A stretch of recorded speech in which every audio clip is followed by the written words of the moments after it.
Assalamualaikum warahmatullahi wabarakatuh. Salam dan bahagia. Kami dari kelompok 3 akan mendiskusikan terkait materi dari penganggaran sektor publik. Jadi untuk mempersingkat waktu, kita langsung mulai ke pembahasannya.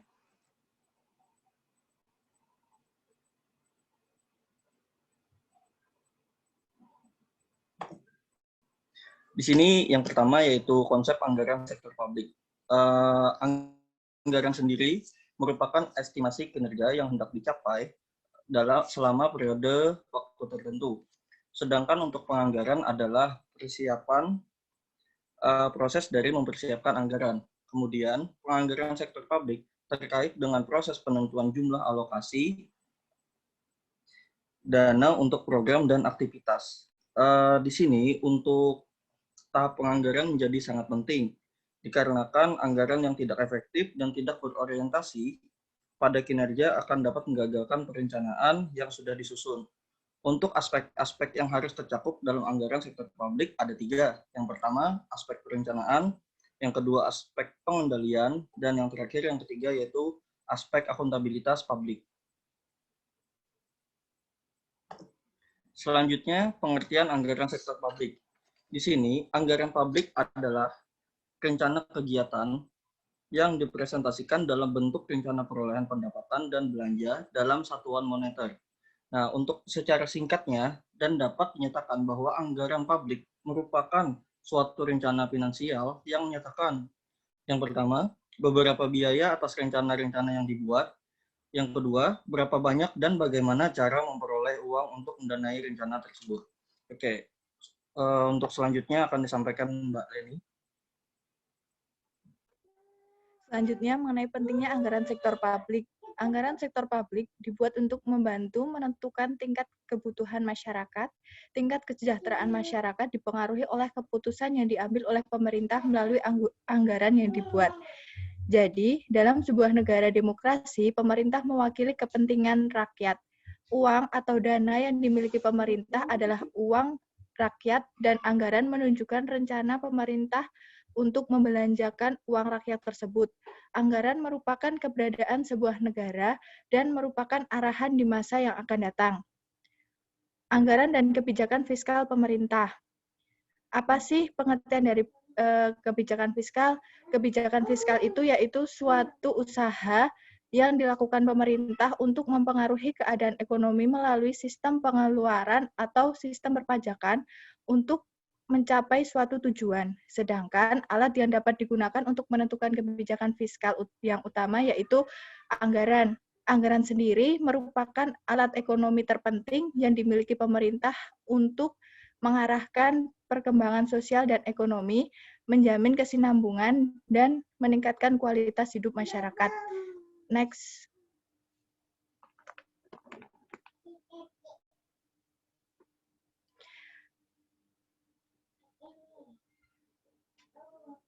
Selanjutnya,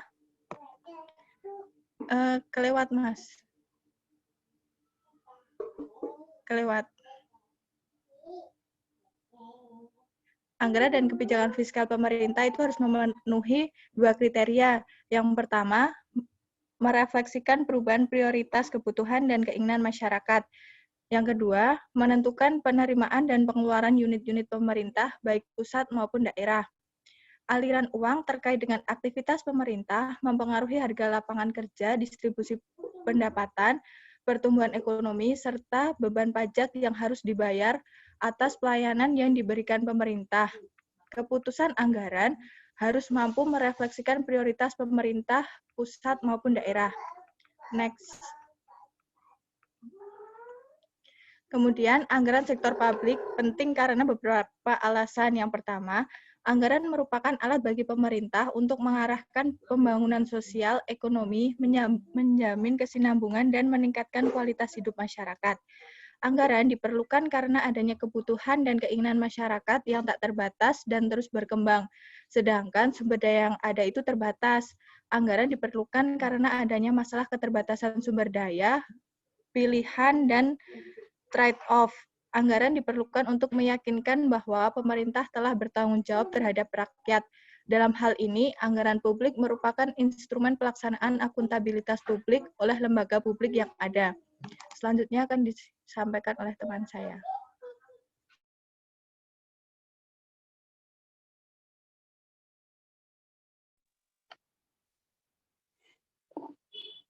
Baik, selanjutnya saya akan menyampaikan materi fungsi anggaran sektor publik. Di dalam fungsi anggaran sektor publik ini terdiri dari 8. Yang pertama, anggaran digunakan sebagai alat perencanaan atau cara manajemen untuk mencapai tujuan organisasi. Di dalam anggaran sebagai alat perencanaan itu digunakan sebagai sasaran kebijakan agar sesuai dengan visi misi organisasi. Selain itu dapat dijadikan untuk merencanakan dalam alternatif pembiayaan dan dapat digunakan untuk mengalokasikan dana dari kegiatan-kegiatan yang telah disusun sehingga dapat mencapai strategi dalam organisasi sektor publik. Yang kedua, anggaran sebagai alat pengendalian atau control tool. Dalam anggaran sebagai alat pengendalian digunakan sebagai untuk mengendalikan biaya-biaya yang terjadi overspending atau kelebihan biaya dan salah sasaran yang merupakan bukan prioritas dari tujuan anggaran, sehingga dapat membatasi kekuasaan. Yang ketiga, anggaran sebagai alat kebijakan fiskal atau fiscal tool. Anggaran sebagai alat kebijakan digunakan sebagai untuk menstabilkan ekonomi dan mendorong pergerakan ekonomi yang dapat diketahui dengan adanya arah kebijakan fiskal dan melakukan prediksi-prediksi ekonomi yang akan mendatang. Dan yang keempat, anggaran sebagai alat politik atau politik tool. Anggaran sebagai alat politik atau politik tool digunakan sebagai bentuk komitmen dan kesepakatan pada penggunaan dana sektor publik. Dan yang kelima, anggaran sebagai alat koordinasi dan komunikasi.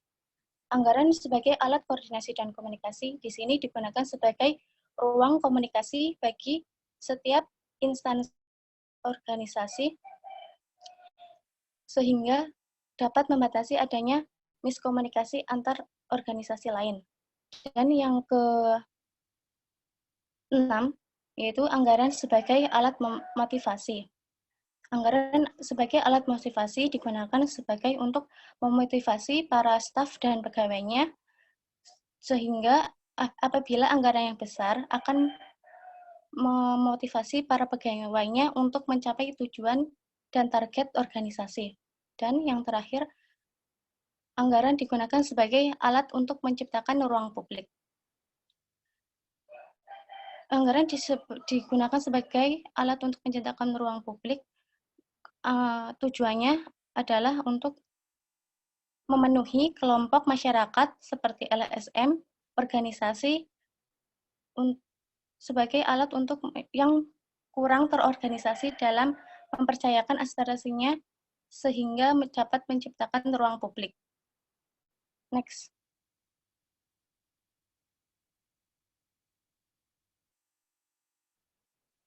Materi selanjutnya akan dijelaskan oleh teman saya. Baik, selanjutnya saya akan menjelaskan tentang jenis-jenis anggaran sektor publik. Jenis-jenis anggaran sektor publik ini dibagi menjadi dua, yaitu anggaran operasional dan anggaran modal atau investasi.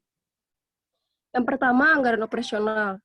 Anggaran operasional ini digunakan untuk merencanakan kebutuhan sehari-hari dalam menjalankan pemerintah. Pengeluaran pemerintah yang dapat dikategorikan dalam anggaran operasional ini adalah belanja rutin. Belanja rutin itu sendiri adalah pengeluaran yang manfaatnya hanya 1 tahun dan tidak dapat menambah aset atau kekayaan bagi pemerintah. Setiap disebut rutin karena sifatnya pengeluaran tersebut berulang-ulang ada setiap tahun. Secara umum, pengeluaran yang masuk kategori anggaran operasional ini ada antara lain belanja administrasi, belanja operasional, dan pemeliharaan. Yang kedua, anggaran modal atau investasi. Anggaran modal atau investasi ini menunjukkan rencana jangka panjang dan pembelanjaan atas aktiva tetap. Aktiva tetap ini seperti gedung, peralatan, kendaraan, perabotan, dan lain-lain. Pengeluaran modal yang besar biasanya dilakukan dengan menggunakan pinjaman. Belanja investasi atau modal adalah pengeluaran yang manfaatnya cenderung melebihi 1 tahun dan akan menambah aset atau kekayaan pemerintah. Selanjutnya akan menambah anggaran rutin untuk biaya operasional dan pemeliharaan. Selanjutnya akan dijelaskan sama teman saya.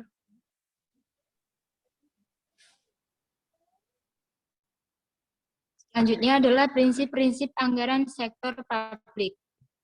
Dalam melakukan proses anggaran harus menerapkan beberapa prinsip untuk mencapai tujuan.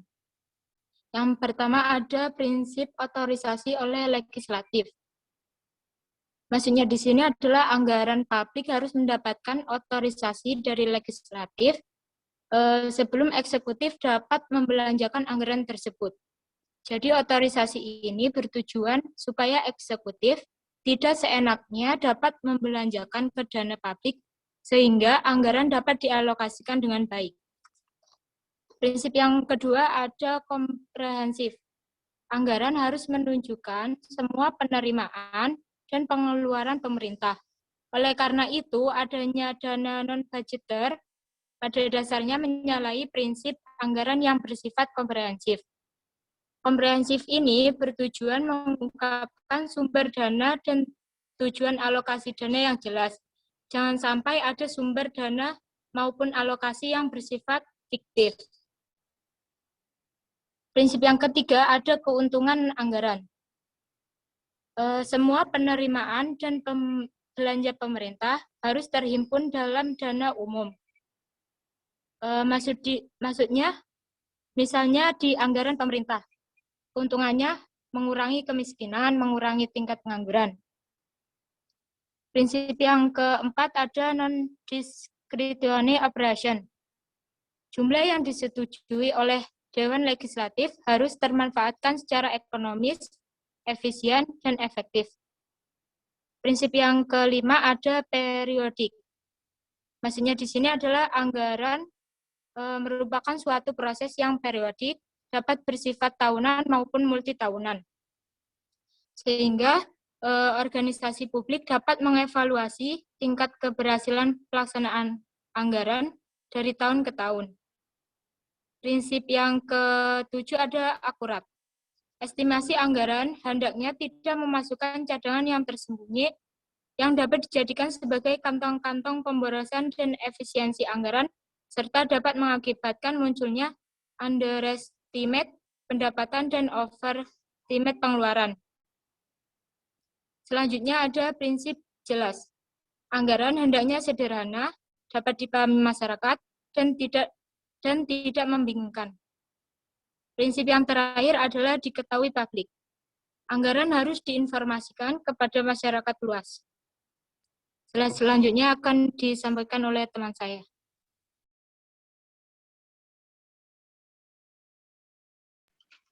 Selanjutnya untuk penyusunan anggaran sektor publik. Jadi anggaran sektor publik itu anggaran pendapatan dan belanja negara atau daerah, APBN atau APBD yang dipresentasikan setiap tahun oleh eksekutif memberi informasi rinci kepada DPR atau DPD, DPRD, dan masyarakat. Jadi anggaran proses penyusunan anggaran mempunyai 4 tujuan. Yang pertama itu membantu pemerintah mencapai tujuan fiskal dan meningkatkan koordinasi antar bagian dalam lingkungan pemerintah. Yang kedua, membantu menciptakan efisiensi dan keadilan dalam penyediaan barang dan jasa publik melalui proses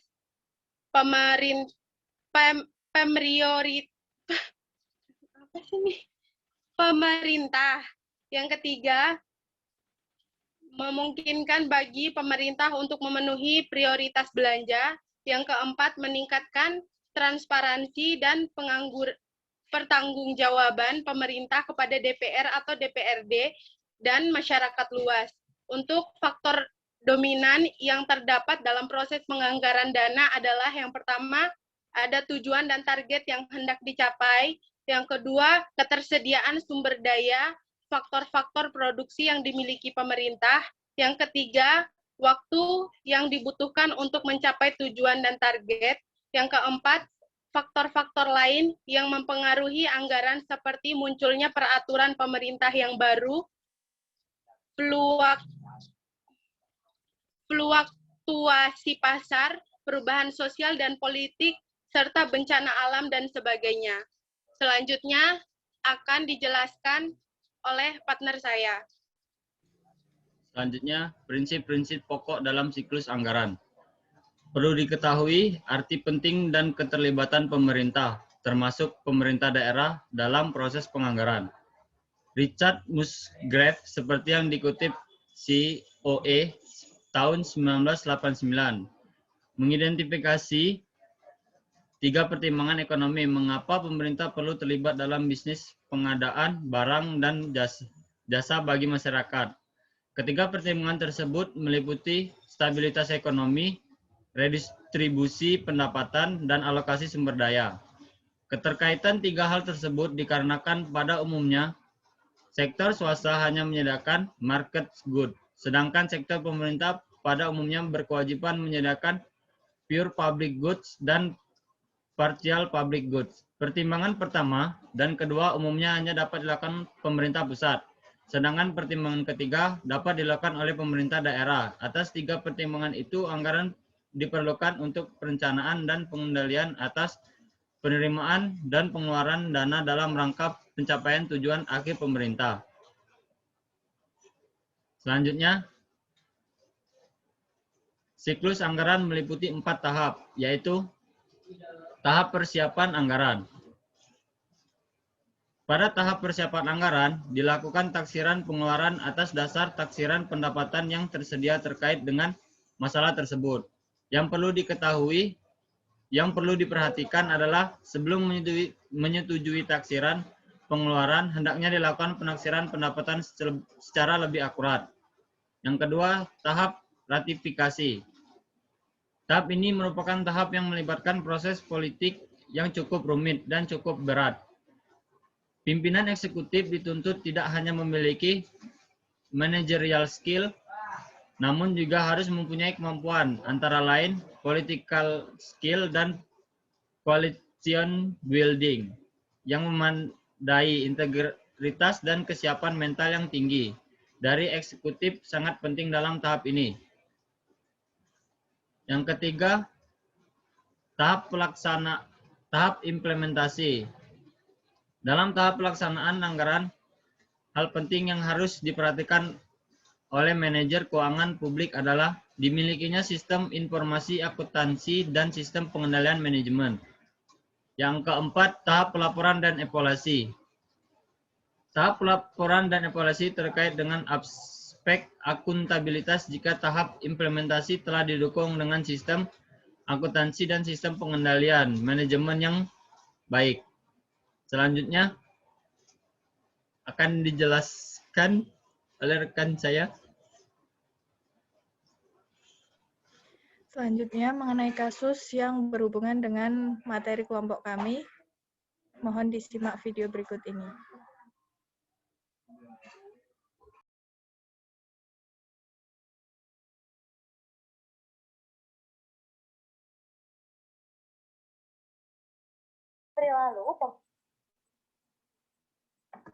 Sebelumnya, pada April lalu, pemerintah menambahkan alokasi APBN 2020 sebesar 405,1 triliun rupiah untuk menangani COVID-19.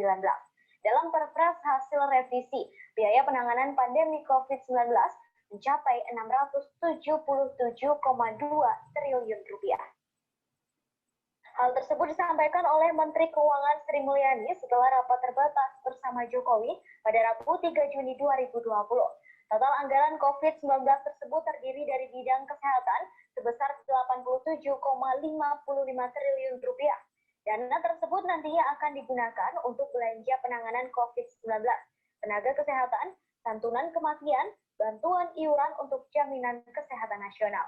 Selain itu juga untuk pembiayaan gugus tugas dan insentif perpajakan di bidang kesehatan.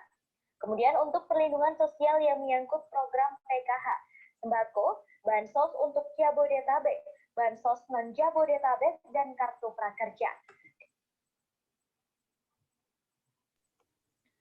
Berhubung video yang kami tampilkan terlalu panjang, untuk mempersingkat waktu, bagi teman-teman yang ingin melihat video lebih lanjut dapat melihat pada link yang sudah tersedia pada PowerPoint yang kami buat.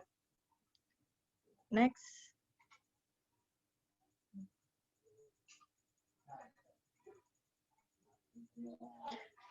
Selanjutnya, solusi. Solusi yang kami buat yang pertama yaitu pemeriksaan aliran dana di seluruh wilayah Indonesia karena banyak yang belum sampai di tangan masyarakat yang tepat.